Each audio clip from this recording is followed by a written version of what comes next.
This waterfall has two names, Khotnishki in the honor of nearby village, Khotnishki waterfall, and Kaya-Bunar. This is a Turkish name. So see video. So we arrived to waterfall.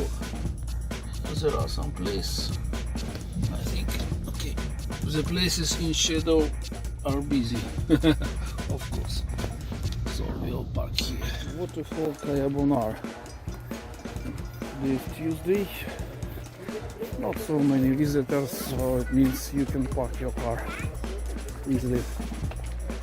Let's go further. So this is Waterfall Kaya-Bunar. Small one, of course, but not like Kurshun waterfall. But on the other hand, this waterfall locates approximately 15 kilometers from Veliko Tarnovo and 100 meters from parking place. So you can easily come here with old people, with children, and just to see.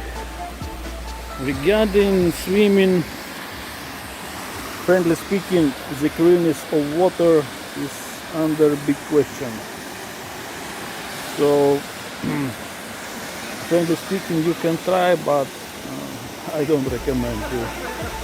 You can wash your feet at least, but only here, because here the water more or less clear, but then in that corner is not clear as for me. But you can try. Waterfall Kaya-Bunar. Also near the waterfall there is picnic area, but in the summertime it's almost always busy by Bulgarians who also like this place.